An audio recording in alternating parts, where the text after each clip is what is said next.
மக்கள் அனைவருக்கும் வணக்கம். இன்றைய பதிவு என்ன அப்படின்னு கேட்டிங்கன்னா, நம்ம உறவுகள் ஒருத்தர் கேட்டிருந்தாங்க, ராகு கேது பயிற்சி பலன் பற்றி சொல்லுங்கள் அப்படின்னு. ராகு கேது பயிற்சி பலன் அப்படின்றது வந்து பார்த்திங்க அப்படின்னா, பொது பலன் அப்படிங்கிறது உங்கள் ராசி வச்சு சொல்கிறது தான். 12 ராசியில் எல்லோரும் பிறந்திருக்க போகிறோம். யாரோ ஒருத்தர் எல்லோரும் ஒவ்வொரு ராசியில் தான் பிறந்திருக்க போகிறோம். அந்த ராசி எதை வச்சு நிர்ணயம் பண்ணுறோம் அப்படின்னா, உங்கள் ஜாதகத்தில் சந்திரன் எங்கே இருக்குதோ அதை வச்சு மட்டும்தான். அப்போது நம்ம பொது பலன் அப்படின்றத சொல்லும்போது பார்த்திங்க அப்படின்னா, உங்கள் ராசியிலேருந்து ராகுவோ அல்லது கேதுவோ எங்கே போக போகிறாங்க அப்படின்றதான் வந்து பலனாக சொல்லுவாங்க. அப்போது வெறும் ஒரு கிரகம் மட்டும்தான் உங்கள் ஜாதகத்தில் கண்ணுக்கு தெரியும் ராசிங்கும் போது. மற்ற 8 கிரகங்கள் உங்கள் ஜாதகத்தில் எங்கே இருக்குது, எந்த நிலைமையில் இருக்குது, எத்தனை டிகிரியில் இருக்குது அப்படின்றது யாருக்கும் தெரியாது. அதனால் பொது பலனாக சொல்வது அப்படின்றது வந்து 100% பொருந்தாது என்பதை தயவுசெய்து நீங்கள் மனசில் வச்சுக்கோங்க. அதை நம்பவும் வேண்டாம். ஏன்னா ராகு கேது பொறுத்தளவுக்கு பார்த்தீங்க அப்படின்னா, ஏற்கனவே அந்த ராகு கேதுனால தான் நிறைய பேர்த்துக்கு கல்யாணம் ஆகாமல் லக்னத்துலேயோ 7ஆம் இடத்துலையோ 2ஆம் இடத்துலையோ 8ஆம் இடத்துல ராகு கேது இருந்ததுன்னா மாங்கல்ய தோஷம், கலத்திர தோஷம், குடும்ப தோஷம், குடும்ப வாக்குஸ்தானம் பாதிக்குது, தனஸ்தானம் போயிடுச்சு இப்படின்னு சொல்லி சொல்லி சொல்லி நிறைய பேர்த்துக்கு கல்யாணம் ஆகாமல் இருக்கிறது காரணமும் இதுதான். தயவுசெய்து இதையெல்லாம் நம்பாதீங்க, சரிங்களா? 2வது, ராகு கேதுகள் என்பது ஒரு கிரகம் கிடையாது, சரிங்களா? குருவை பொறுத்தளவுக்கு முன்கூட்டி போவார், சனியை பொறுத்தளவுக்கு முன்னோக்கி நகர்வார் கிளாக் வைஸில்.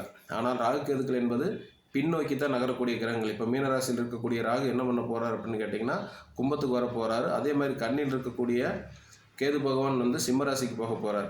இதுதான் நடக்க போகுது. இதுவும் மே மாதம் தான் போக போகிறாங்க. அது இப்போதைக்கு கிடையாது. அதனால் இந்த 2 ஷேடோ பிளானட்டுக்கும் முக்கியத்துவம் அதிகமாக தர வேண்டாம். ஏன்னா ஜாதக கருத்துலேயே பார்த்தீங்க அப்படின்னா ராகு கேதுக்கள் என்று சொந்த வீடுகளோ இடமோ கிடையாது.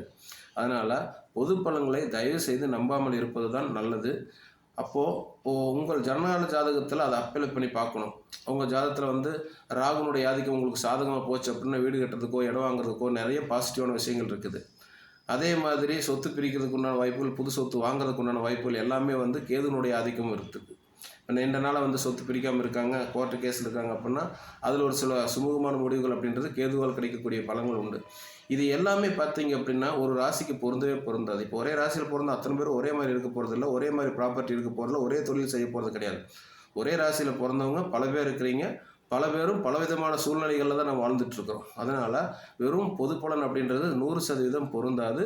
அது உங்கள் ஜனகால ஜாதகத்தை வச்சு அதில் எந்த இடத்துக்கு அது போகுது, அது என்னென்ன வேலையெல்லாம் செய்ய போகுது அப்படிங்கிறத உங்கள் ஜனகால ஜாதகம் மட்டுமே முடிவு செய்யும் என்பது தான் என்னுடைய தெளிவான பதில். அதனால் தயவுசெய்து எதையும் நீங்களாகவே நெகட்டிவாக யோசிக்காதீங்க, பாசிட்டிவாக யோசிக்காதீங்க, சரிங்களா?